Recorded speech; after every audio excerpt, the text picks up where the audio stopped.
Donald Trump seized control of the media agenda again this holiday week, taking aim at Hillary Clinton by repeatedly slamming her husband's history of sexual misconduct. And perhaps this tabloid talk wasn't such a tough sell for the press, which also got a chance to question Trump's colorful past. Mr. Trump, you've gone after former President Bill Clinton for his infidelity. Are your own personal indiscretions fair game in this campaign? Yes, they would be. And frankly, Hillary brought up the whole thing with sexist, and all I did is reverse it on her because she's got a major problem. Happens to be right in her house. But with Hillary accusing Trump of sexism, CNN dug up footage showing that the last time she ran for president, Trump dismissed the womanizing and lying charges that led to the former president's impeachment. I mean, look at the trouble Bill Clinton got into with something that was totally unimportant, and they tried to impeach him, which was nonsense. And yet Bush got us into this horrible war with lies, by lying, by saying they had weapons of mass destruction. Joining us now to analyze how this election suddenly became about Bill Clinton, A.B. Stoddard, columnist and associate editor at The Hill. Jim Garrity, contributing editor at National Review and co-author of the new book Heavy Lifting. And Mara Liasson, national political correspondent for NPR and a Fox News contributor. A.B. Stoddard, with Trump kicking open the door, are the media relishing this opportunity to sort of rehash and relive and relitigate the Clinton sex scandals of the 90s? I actually don't think so. I've seen a lot of people say this is not, really this is buried, old news. We don't need to go down that road, right? A couple of anchors not interested in even pursuing this this storyline. I don't think it's the media. I think as Donald Trump, is successful at doing, he picks something just electric to make news with every 5 or 10 days. But then you're suggesting the media are acting as a passive conduit for Trump's attacks on Bill Clinton, well, who's not running for president. No one in the media is going to stop him from talking about this. We're going to report on what Donald Trump's line of campaign direction is. And right now, he's going after Hillary, not other Republicans. He's going after her and her husband, and going after something which is potent with Republican primary voters, which is that the Clintons use their power to cover things up and they don't tell the truth. And that actually is going to go a long way with primary voters. I don't know how it's going to work in the general election when they find out that a few years ago he didn't think Bill Clinton's impeachment was a big deal. He shouldn't have been impeached for what was not a big deal. That's different flip-flop with the general electorate. Well, I've seen a lot of cable news segments on it this week. And Jim, I covered all of this, from Jennifer Flowers, who Clinton eventually admitted that he had sexual contact with, to Kathleen Willey, to Paula Jones, to Monica Lewinsky. I mean, this guy screwed around, lied to the country, was impeached, and was acquitted, and left office more popular. So should the media focus on this or aggressively pursue this for the 2016 campaign? Trump has already performed his first miracle of the campaign when he got the Washington Post's Ruth Marcus, not a Trump fan by any stretch of the imagination. And a liberal, respected liberal columnist. Left of center, saying, well, wait, come to think of it, Bill Clinton's predatory behavior towards his subordinates. Let's separate out the affairs with the allegations of harassment, the allegations of violent assault, things like that, often on women who were working for him. This kind of abuse of power of this position. That is a legitimate issue. And if Hillary Clinton goes run around saying, look, all rape victims deserve to be believed, that's got a really unfortunate implication when you think about the allegations against her husband. Now, Mara, Hillary Clinton is bringing her husband into the campaign, playing up his role, talking about his presidency. He's going to campaign for her. So in that sense, it's fair game. But the media in any way glossing over the fact that when Bill Clinton did these things, that she was kind of the victim here? I think that when you go back and look at history, Hillary Clinton has never been more popular when Bill Clinton got into trouble. And there was a kind of backlash, maybe of sympathy for her. But that's when her numbers have gone up the most. Now, I'm not saying it's going to happen again this time, but that is historically what's happened. And also, in terms of fair game, you heard Donald Trump say, sure, it's fair game to go after my indiscretions. And to say whether it's the media or Donald Trump, in some senses, isn't the story of this election that Donald Trump is the media? That whatever it is that he tweets out or says just goes unfiltered right to the public. Now, I also, when I was in New York, 1990, covered Trump's breakup with Ivana, his relationship with Marla Maples, the best sex I ever had headline, and that turned very, very ugly. So now are the media going to charge through this door and rehash his 3 marriages as well? It's going to depend on timing. I think right now everyone is going after the media is focused on this horse race on the Republican side with less than 30 days to go. I think if he goes after Hillary in the general, it's probably fair game. I don't know that the media is going to get into his marriages right now. They're covering the Republican primary. I mean, once Hillary responds, and if he's the nominee, he faces her, I think it's all going to be on the table. When the Lewinsky story erupted back in 1998, and it was almost the only story covered on TV news for about a year and a half, I mean, Hillary Clinton initially defended her husband, vast right-wing conspiracy, and then later she said she was deceived. So when I see commentary saying, well, she enabled him, she smeared the women. I haven't seen the specific examples of how she smeared the women, but if she had divorced him, then she wouldn't have enabled him, but that she decided to keep their marriage together. And so I'm just saying, is this going to be the same debate that we had then? Are we going to have that now? We probably are going to have a rerun, but I think there's a distinction. The problem between the Donald Trump sordid behavior in his past and the sordid behavior described in the Clintons' past is that only one of the pair is calling themselves a feminist.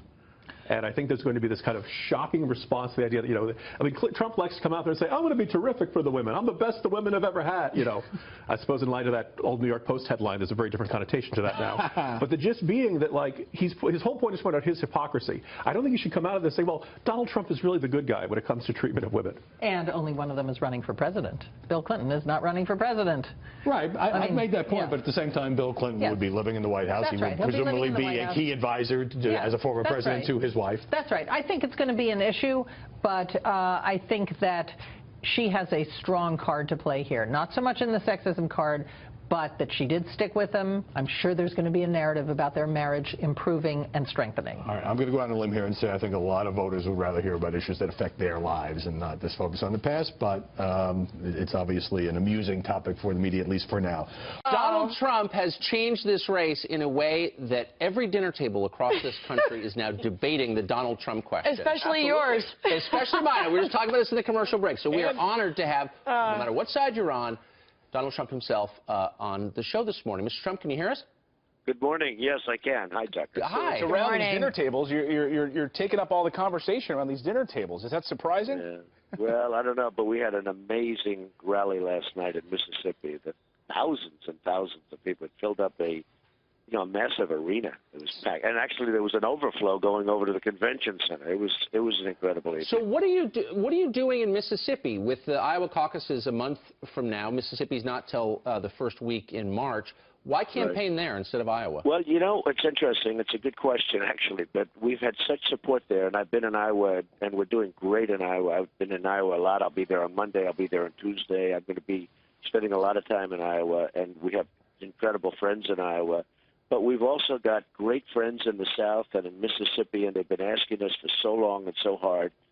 And they said we have this arena, which was a beautiful arena, and it was just packed. I mean, it was just great. So it was something I did, and it was an exciting evening. I will tell you, there was a lot of love in the room. I will say that. Some people have been pointing to the fact that you're moving towards a national campaign now. They've been noticing that you haven't been mentioning much of your GOP rivals lately on the campaign trail and focusing your attention on Hillary Clinton. Are they accurate in that assessment?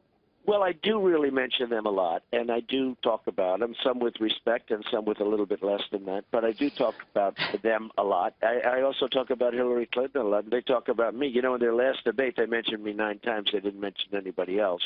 And believe me, the last person that she wants to go against is me. Sort of interesting. I was watching Chuck Todd was saying, he heard that he was given the information they'd like to run against Trump. I said, Chuck, you got to understand something. When they say they want to run against you, that's the one they don't want to run against, okay, just so you understand.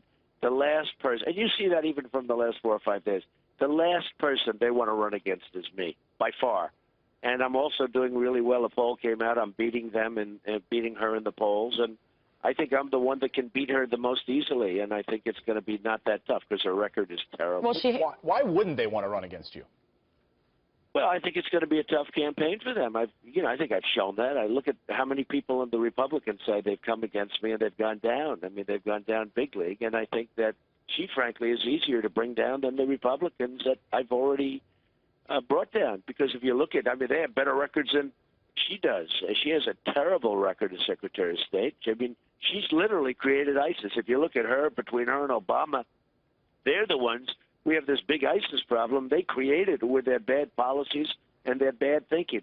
Well, I think that a lot of people are saying that, and a lot of people are now saying that I will win and I'll beat her very easily. And I also think one other thing, I'll bring a lot of people into the voters booth that nobody else is going to bring in. One of the networks, I think it was CNBC, did a poll recently. Say, if I run, they're going to have the largest turnout in the history of presidential elections, which I really think. Just look at your debate scores, and the people that come in, for the most part, are going to be voting more for Trump than for Clinton. Right. So and I think a lot of people are going to come in and vote, which is a great thing for the country because, voter turnout's very low. Hillary Clinton's response has been, well, you're a sexist, and her supporters have been saying, you're a sexist, to which you have said, well, wait, she's married to Bill Clinton. You're the only person who said that. Do you think she'll continue to go after you as a sexist? No, I don't think so. I don't think too much because, her defense is she's got a problem. She's married to a person that's a serious abuser, and I mean at the highest level. And she's not an innocent victim. She was the one that would go along with him in this whole game that they play. And you look at what happened with some of the people that he took advantage of, and then she gets involved. So she's not like the innocent person sitting by the side and, with tears in her eyes. She's a person that was very much involved. So I think she's not. She was playing it heavy until I said this. Now, maybe she will, maybe she won't. I really don't care one way or the other. But she was playing up the sexist stuff heavy, and as soon as I brought this up, all of a sudden, as you probably noticed, it stopped. Now, maybe it'll start, and if it does, I'll hit them very hard, and if it doesn't, that's all right, too. Okay, so you have some clips of when you were talking about Muslims. Those clips were included in a terrorist recruitment video, Al-Shabaab, not ISIS, but Al-Shabaab. Some of the mainstream media have been out in full force talking about how, well, pointing to Hillary's comments about you and saying, yeah, she was right. She predicted this was going to happen. Well, I watched NBC this morning, and it was a total lie what they said. They said, oh, maybe she was right, maybe she was right. Well, she wasn't right because it wasn't done then, and it was Al-Shabaab. She said it was ISIS. It was Al-Shabaab. And, of course, at some point they're going to do something. I'm the front runner by a lot. I guess I'm leading her in the most recent poll.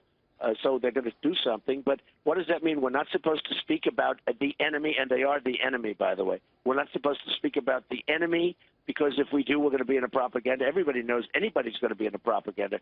Her husband is in a propaganda. Part of ISIS is propaganda. I think it's in ISIS. And they really put him down as a degenerate. If you look at what they talk about him, they talk about all of his scandals.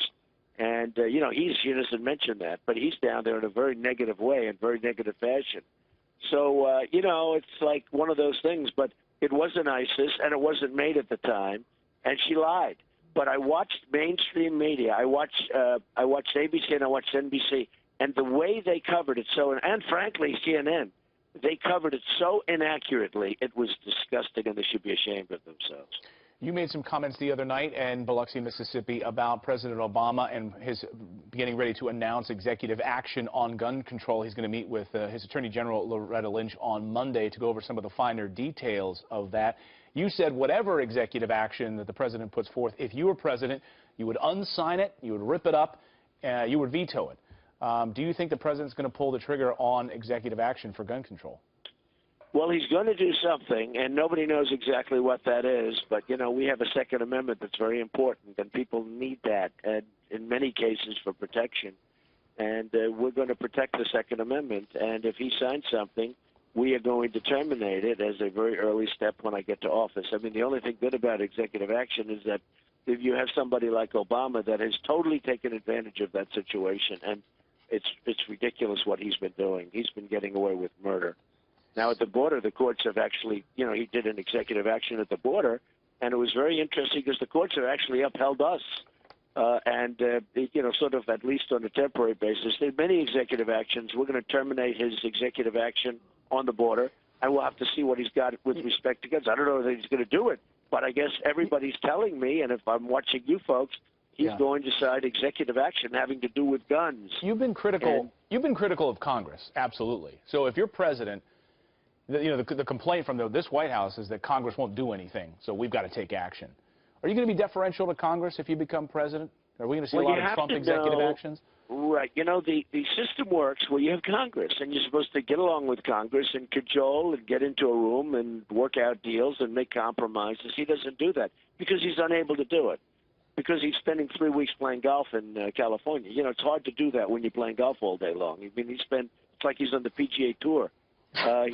He plays so much golf. But in all fairness, you have to get along, and you have to, get people to do what you're supposed to do. And everybody gets into a room, whether it's Ronald Reagan and Tip O'Neill or whoever it may be, and you get things done, and you do it in a proper way. He's not doing that, and he's using executive action to his own benefit. And, in 2 years or 4 years or 5 years, the courts overrule him. And in the meantime, he'll be back onto a new golf course playing more golf. So he doesn't care. So, look, he's using it incorrectly, and nobody ever used it like this. And what's taking place, and especially if he's going to be using it with amending the Second Amendment by playing with executive action, that would be disgraceful, in my opinion. Okay, we're totally out of time, Mr. Trump, but I just want to ask you, since you own so many golf courses, is the president a good golfer? Well, I've seen his swing. It looks okay. I mean, it doesn't look bad, and he certainly gets enough practice. But it looks okay. I don't want to knock his golf game. I'd like to play him. I would like to play him, however, for the presidency. That I would like to do. Donald Trump, thanks for joining us this morning. Okay.